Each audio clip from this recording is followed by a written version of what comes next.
Kryetari i kontrollit të lartë të shtetit Arben Sheu ka prezantuar raportin vjetor 2024 në mbledhjen e përbashkët të Komisionit për Nismat Qytetare dhe Komisionit Ekonomik. Kreu i KLSH-s ka listuar një sër shkeljesh të identifikuara gjatë 159 auditimeve të kryera gjatë vitit të kaluar.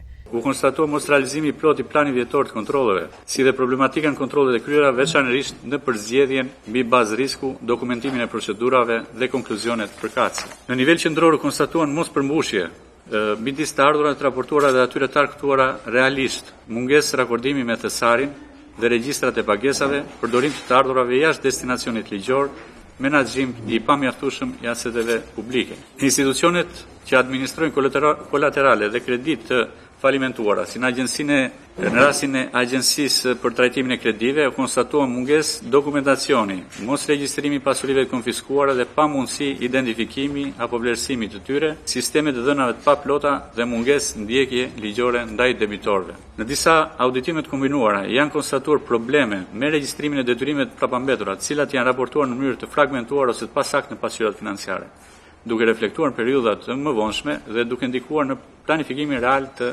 buxhetit.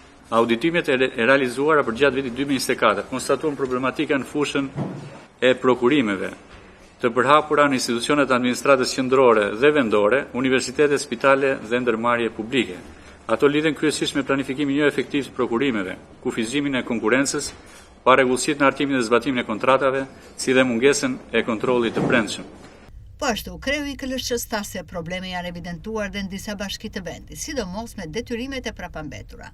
Institucionet qendrore dhe vendore, tha Sheu, vijojnë me problemin e largimeve të padrejta nga puna të punonjësve. Për të gjitha shkeljet e identifikuara janë bërë 13 kallëzime penale, tha kreu i KLSH-s. Gjithashtu Sheu theksoi se nga auditimet e kryera me fokus në shëndetësi kanë zbuluar një sër problemesh, sa i takon mungesës së inxhinierëve bio, mjekësor si dhe të kapaciteteve për të trajtuar pacientët me probleme të shëndetit mendor.